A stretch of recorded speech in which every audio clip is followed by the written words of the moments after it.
How's it going, everyone? Sethphir here, and welcome back to another Tower of Fantasy video. Today I am going to be sharing with you one of my secret farm locations, and this is definitely my favorite one. This is going to help you get a lot of experience and material resources, so it's definitely going to be a nice place to check out.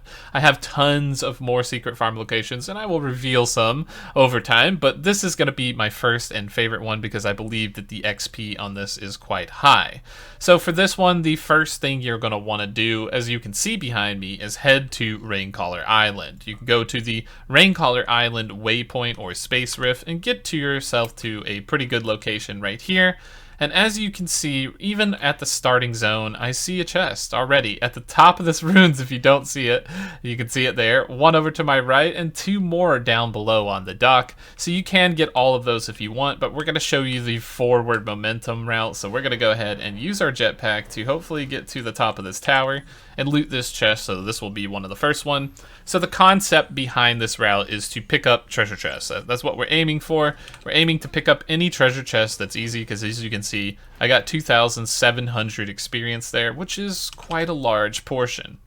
Now I'm going to go ahead and keep opening chests, and I will say that there are some weapons, because you will be killing monsters in addition to opening treasure chests. There are some weapons that are better here. I think that Tsubasa and Samir are very strong for this farm, as well as Shiro and Meryl. So those are going to be your ideal weapons, one of the two of each of those, and that will help you along the way because you will be able to kill the enemies in here with a much easier time. So as you can see, there are quite a few treasure chests, like just even getting up to the island, like not even counting the island, just walking up to the island. There are quite a few treasure chests for me to collect along the way, as well as elemental nodes, so you can go ahead and do that route if you want. But if you're just focused on XP, it's going to be best to just aim for the treasure chest, and that's exactly what we're going to do. So we're going to aim there, and then we're going to keep running up here, and we're going to get up to this little point, and this is where we're going to want to jetpack so we can get over the top here and start climbing up. Now this section here before we hit the main island is pretty nice, because you can get a lot of these big machine mobs, and they give you a lot of experience. I'm talking a lot of experience. So these guys are definitely really nice to do, especially if you can get them in a nice little bundle and nuke them all down. It's pretty good because I believe each of these monsters gives like, I think like 1,000 XP or something like that.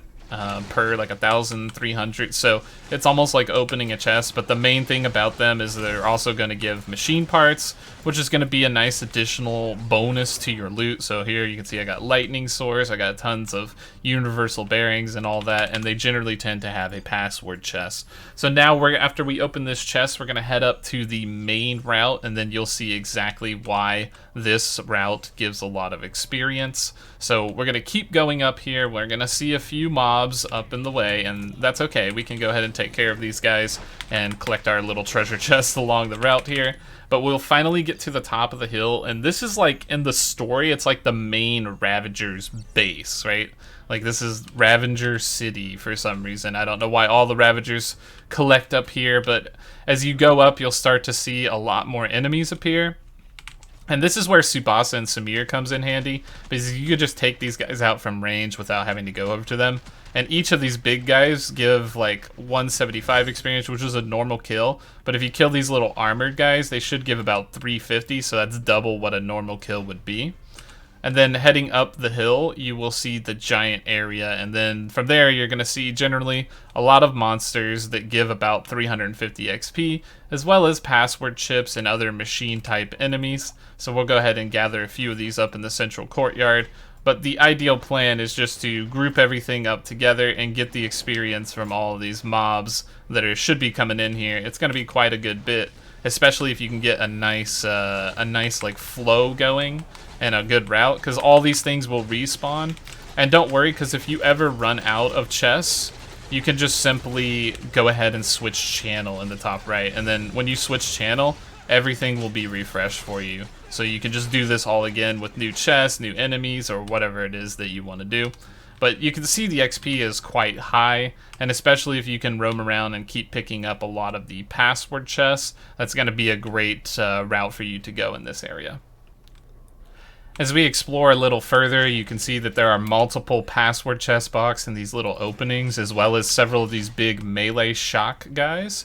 These guys are really good to go ahead and take out because, once again, they're giving like 1,300 experience for a kill, so it's like half of a treasure chest roughly.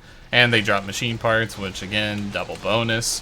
So we're all about that value here, getting multiple sources of materials and farm as we collect all of these things. So make sure you force open a lot of these chests, and there are some areas that I'll show you on the cliff sides that have quite a lot of chests for you to open. But remember that your main goal for XP per hour is the priority of chests first, because they give about 2,700 at level 52.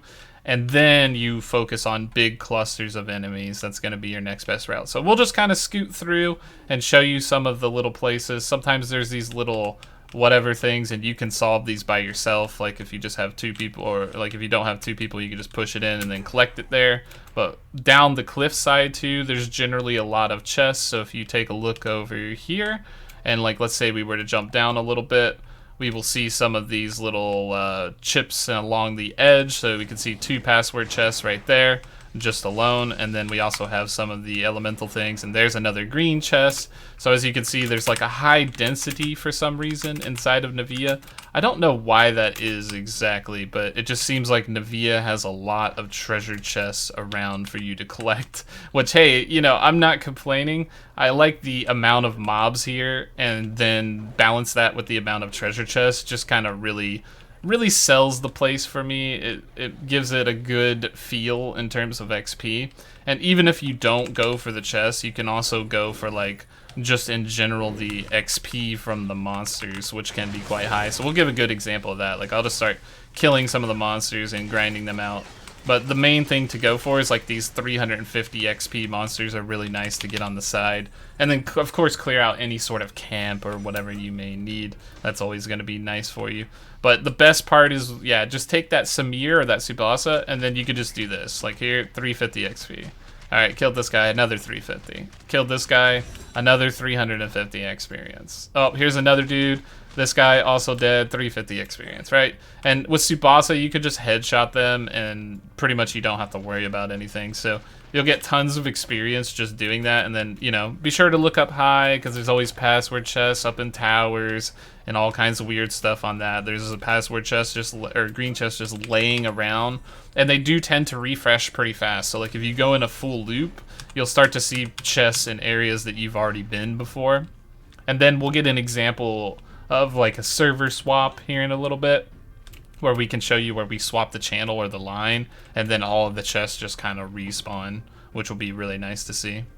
Alright, and here we are on a new channel. We went to channel 47. So we just did a quick skip, and we'll see the refresh. As you can see, there's a chest right over there. There's a chest right there. There is a chest over there in the corner. One up on the little hill. Another one back here. So if you take a look at that, that's easily like 12 to 15 grand experience.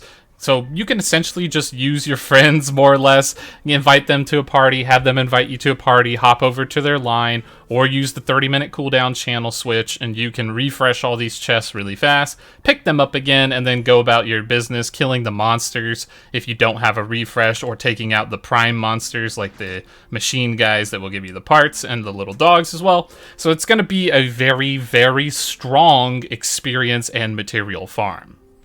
Once again, for the full map details, you're going to start over here on the Raincaller Island waypoint. You're going to make your way up the little ramp, and then you're going to enter this central location with this Ravager base and loot all the boxes around the area. That's going to be the general experience farm route here. Try it. Let me know what you think.